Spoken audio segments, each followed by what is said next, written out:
Vascaínos e vascaínas, hoje vamos falar sobre um dos maiores jogadores da história do nosso clube, Ademir Marques de Menezes. Só que antes de começar, eu já peço para você, curte o vídeo, se inscreve no canal, segue a gente lá no Instagram também, que tem muito conteúdo legal. Você faz isso rapidinho, de graça, e ajuda muito no crescimento do canal, tá certo? Ademir nasceu em Recife no dia 8 de novembro de 1921. Ele começou a sua jornada no futebol nas peladas na Praia do Pina, localizada na zona sul de Recife, local onde nasceu. Em 1938, jogou pelo Infanto Juvenil do Sport. Com seu talento, ajudou a equipe pernambucana a conquistar os campeonatos pernambucanos de 38 e 39 daquela categoria. Não demorou muito então, e ele logo estreou pelos profissionais. Essa estreia ocorreu em 1939, ainda aos 16 anos. Em 1941, Ademir explodiu de vez. Foi campeão pernambucano com o Sport e de forma invicta, ganhando 11 jogos e empatando um de 12 jogos. Ademir foi o artilheiro daquela competição com 11 gols, um fato já marcante para um garoto de apenas 18 anos. Mesmo tendo pouca idade, Ademir se tornou o craque do time, titular inquestionável e levantou a taça do título pernambucano. Em 1942, o Sport partiu em uma excursão entre o sul e o sudeste do Brasil e venceu times de grande importância no futebol nacional. Uma dessas vitórias, inclusive, foi justamente contra o Vasco. Ademir marcou 3 gols e deu uma assistência. A partida terminou com vitória dos pernambucanos por 5-3.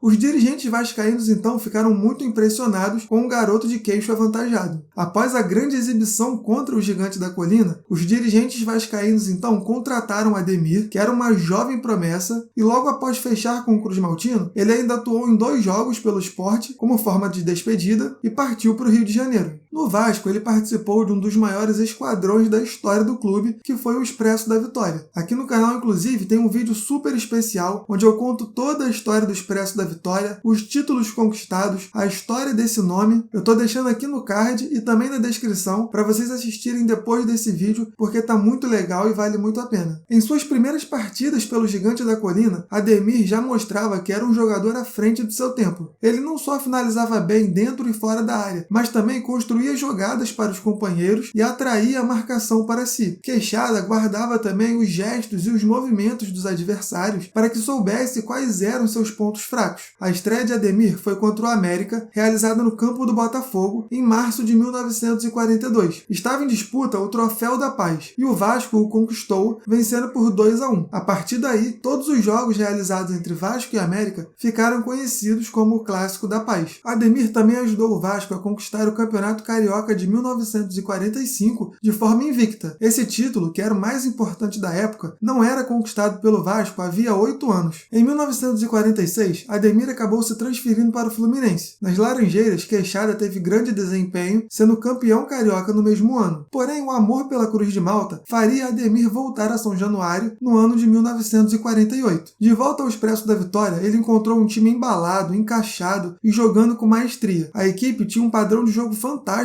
e ganhava dos adversários de forma avassaladora e com uma qualidade impressionante para a época. Logo na sua volta, ganhou um dos troféus mais importantes da história do clube, que foi o Campeonato Sul-Americano de Clubes de 1948. O título equivale à Copa Libertadores da América atual. Ademir deixou sua marca na goleada sobre o Nacional do Uruguai, porém acabou se machucando e perdeu as partidas finais da competição. Após o grande título internacional de 1948, Ademir e o Expresso da Vitória voltam ao posto de Rei do Rio em 1949. Queixada foi o grande artilheiro daquela equipe, com 31 gols nesse ano. Ele foi o verdadeiro terror naquela competição, marcando em quase todos os jogos, tendo destaque para os gols que marcou em 5 dos 6 clássicos disputados pelo Vasco. Em 1950, Queixada serviu a seleção na Copa do Mundo. O Vasco, inclusive, formou a base daquele time. Ademir foi o artilheiro daquela competição com 9 gols. Porém, como o resultado não foi o esperado, o esquadrão vascaíno não obteve todo o reconhecimento que merecia. Seu último título pelo Vasco foi em 1953. Já em 1957, ele retornou ao Sport para encerrar a sua carreira. Seu último jogo, então, foi um amistoso na Ilha do Retiro, entre Sport e Bahia, no dia 10 de março daquele ano. Após o fim da carreira, Ademir, que deu muitas alegrias ao Vasco como jogador, agora assumia o posto de treinador do clube em 1967, o que estreitou ainda mais os laços do ex-jogador jogador com o Clube da Colina. A carreira de Ademir como técnico, porém, não foi tão bem sucedida como a de jogador. Ele ficou menos de um ano no comando técnico da equipe. Após a experiência como treinador, Ademir seguiu com sua carreira como comentarista. Em 1994, Ademir descobriu que tinha um câncer na medula e passou a travar uma luta contra a doença. Em 11 de maio de 1996, Ademir acabou falecendo em decorrência da triste doença. Sua história no futebol, e sobretudo no Vasco, jamais podem ser esquecidas. Pelo Clube de São Januário, foram 12 anos de serviço e 301 gols marcados em 429 partidas. Ademir foi o maior goleador e o maior jogador da história do Vasco até o surgimento de Roberto Dinamite. Hoje, Queixada ainda é o terceiro maior artilheiro da história do clube. Pela seleção, ele foi campeão sul-americano de 49 e artilheiro da Copa de 50. Nenhum jogador brasileiro até hoje fez mais gols do que Ademir em uma única edição de Copa do Mundo. Pela amarelinha, ele fez 39 jogos, marcando 31 gols. Queixada deixou um grande legado.